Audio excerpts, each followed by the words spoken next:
Quand Dieu crée quelque chose, la chose continue sa propre création. Dieu ne peut se reposer. Mais Dieu s'est reposé quel jour? Le 7e jour. Pourquoi? Parce que il a créé Adam le 6e jour. On se repose sur quelqu'un.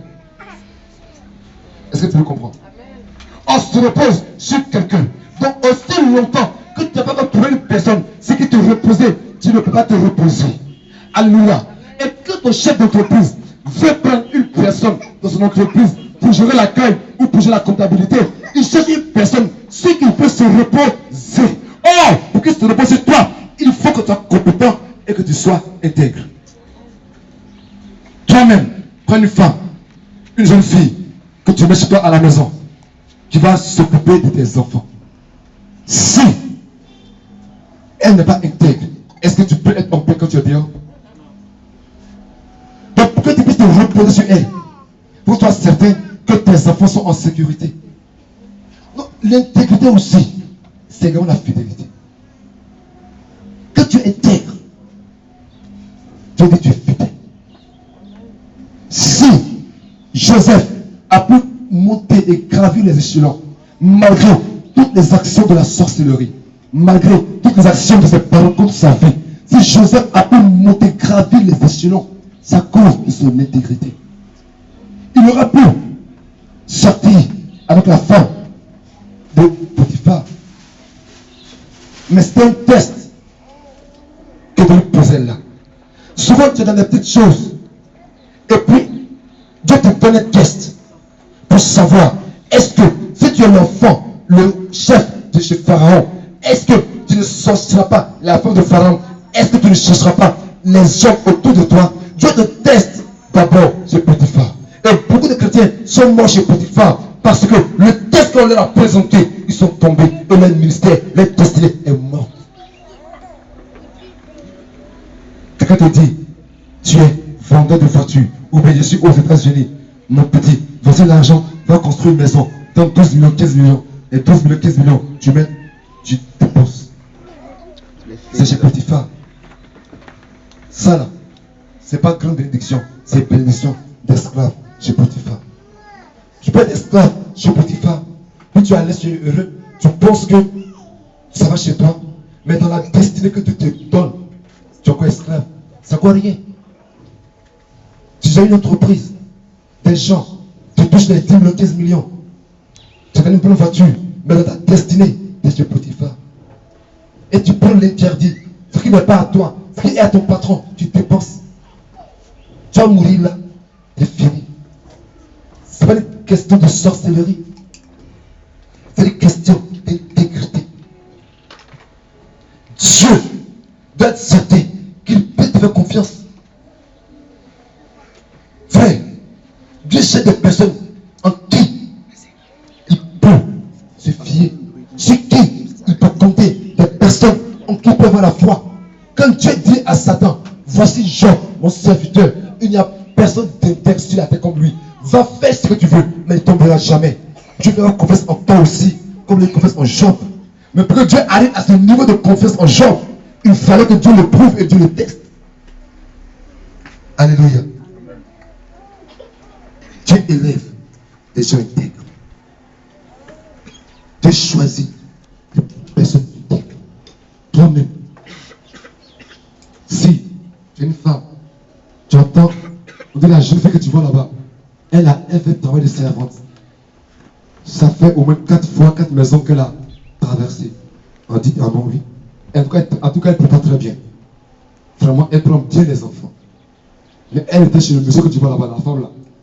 Quand elle est chez lui, après 6 mois, 8 mois, ils ont divorcé. Elle a pris son mari. Ah, ok. Après, elle est chez tel autre. 1 an, divorce. Elle a pris son mari. Quand elle sort le mari, comment elle le laisse? Elle va, on te dit, cette femme-là, elle a fait 4 foyers qu'elle a détruits. Et que tu peux la prendre dans ton foyer comme servante. Pourquoi? Tu as fait quoi? On peut faire quoi? Tu peux pas avoir confiance en elle. Elle n'a pas intègre. Pourquoi? Parce que cette femme-là, qu'elle vient dans ton entreprise, dans ton foyer, c'est fini. Même si tu as confiance en ton mari, mais tu n'as pas confiance en la femme là. Ah ah. Oh, il faut confiance dans la vie ici là. Frère. Et donc, malgré tes compétences, elle peut pas bien. Elle fait tout bien. Mais le fait qu'on peut lui faire confiance, lui confier son mari, ça là seulement, c'est suffisant pour ne pas l'embaucher. Mais déjà te confier l'entreprise. Déjà te confier l'argent. Déjà te confier le matériel. Des gens te confient le nom de leur entreprise. Ça veut dire quoi? Oui, tu gères une entreprise, mais tu ne dépenses pas l'argent. Mais le nom de l'entreprise, si tu fais des actions qui ternissent l'image de l'entreprise, c'est pas normal. Donc, à cause des choses, on ne peut pas te positionner au sommet. Dieu a décidé de bénir l'église. Mais aussi longtemps que Dieu ne trouve pas un chrétien compétent, intègre, c'est un païen qui est au sommet. Que l'église comprenne que chaque fois qu'il y a un païen au sommet, dans n'importe quel domaine, c'est que Dieu n'a pas trouvé un chrétien compétent. C'est une injure pour l'église. Dieu a laissé Saül sur le trône aussi longtemps que David n'était pas compris. Que tu vois que les païens ont les meilleures voitures, les païens ont les meilleurs terrains, les païens ont les meilleures sociétés, c'est qu'il n'y a pas encore de chrétiens qui soient au niveau de l'excellence et de la compétence pour y arriver. Donc, pas chrétien, quand tu vois un païen te sauver, arrête de te plaindre. Si j'entends quelqu'un qui disent c'est pas normal, des gens qui disent c'est pas normal. Déjà, quand on est boîte de nuit, une fois on a fait un événement, et puis il y avait le chef, le DG de MTN. Il a proposé 700 000 en une nuit. Non, pas en une nuit. En 2 heures, 3 heures. C'est pas normal. Nous, les chrétiens, on a fait cet argent pour pouvoir faire des programmes. Mais dis-moi, est-ce qu'il a volé ce gars de MTN? Il a volé. Il a volé. Il a fait quoi? Donc, travaille aussi. Travaille aussi. On fait un programme. Donc, toi, travaille pour que tes enfants deviennent DG de MTN. Je prophétise dans cette église. Dieu le fera au nom de Jésus-Christ. On est fâché.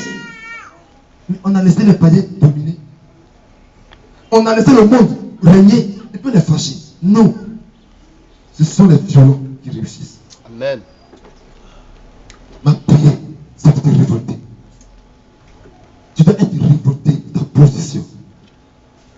Tu dois décider de dire où je suis là, ça ne m'arrange pas. Monte. Il est possible de commencer au bas de l'échelle.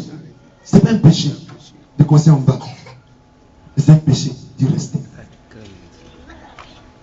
On peut commencer dans une étape en plus. Tu peux naître inconnu du monde. C'est bien. C'est pas mauvais. Tu n'as pas choisi ton papa. Tu n'as pas choisi ta maman. Si tu étais fils de la reine d'Angleterre, on saurait que tu es né. Si ton père était président, on saurait que tu es né, n'est-ce pas? Donc être net inconnu, ce n'est pas un péché. Mais mourir, c'est influencer, c'est un péché. C'est un péché.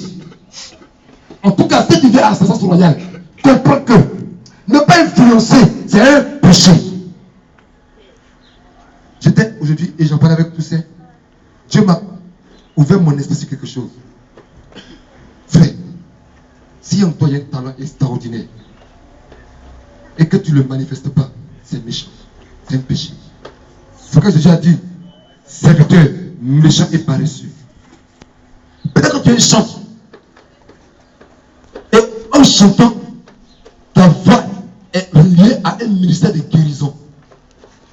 Donc peut-être que tu chantes, Dieu va guérir les gens. Et tu prends ce don de guérison, cette voix-là, tu prends ça dans la douche, toi seul avec ton savon, tu chantes, et puis tu restes là-bas. Et ceux qui sont malades, ils font comment? Peut-être que tu es une personne qui va découvrir le médicament du sida, le médicament de l'Ebola, et toi tu prends ton temps, tu ne fais que jouer. Mais Dieu est fâché avec toi. Dieu est fâché avec toi. Parce que il a mis en toi la solution au problème de plusieurs. Et toi, tu ne veux pas manifester ce potentiel qui est en toi. J'ai besoin de ce qui est en toi. Alléluia. Dieu besoin de ce qui est en toi. Donc, net, inconnu, c'est pas grave. Mais mourir sans influencer, là c'est dangereux, c'est un péché. Pardon, sois excellent, sois compétent et sois intègre. Et alors, Dieu, t'ayant vu excellent et intègre, te positionnera au sommet. Quand Dieu a vu que David était intègre et qu'il était excellent, Dieu a pris David, il a pris pour remplacer Saül. Parce que dans la prophétie donnée par Jacob, il est décidé que ceux qui doivent régner, ce sont les gens de la tribu de Juda. Mais parce que Jacob, Juda, avait péché, Dieu a écarté sa tribu. Et la dernière génération, c'est la génération de David qui doit venir. Le péché qu'il a commis, que Juda a commis en se prenant une fille, Tamar, elle a mis dans sa lignée quelque chose. Et donc Dieu dit, tel péché que Juda a commis, ça va faire que ses enfants ne pourront pas régner après un certain nombre d'années. Et donc, parce que je n'étais pas encore prêt, parce que Juda n'était pas encore prêt, sa tribu n'était pas encore prête pour régner, Dieu a pris une personne de la tribu de Benjamin, Saül, pour mettre au sommet, en attendant que le péché de Juda soit écarté. Donc souvent, dans le domaine de l'économie, dans le domaine de la politique, des affaires, du sport, Dieu attend que les chrétiens soient capables d'être intègres et excellents pour le positionner. C'est pourquoi, s'il te plaît, prépare-toi. Sois excellent. Pardon. Moi, tout est de prêcher la part de Dieu, de prier pour toi. Et tu vas produire en ce lieu des gens excellents. Mais étant donné que ce n'était pas encore arrivé aujourd'hui, David se préparait dans les champs. Il attendait son heure. Attends ton heure en te préparant. Attends ton heure en développant ton don. Attends ton heure en développant tes talents. Arrive à un niveau extraordinaire d'excellence. Et alors tu te positionneras, s'il te plaît. Pardon. Soyons excellents. Au nom de Christ de Nazareth. Amen. Est-ce que tu peux acclamer, s'il te plaît? Acclame, s'il te plaît. Père, merci pour ta parole. Jésus de Nazareth, nous voulons régner avec toi. Seigneur, nous voulons régner avec toi, Jésus-Christ. Bénis-nous, ô roi des rois.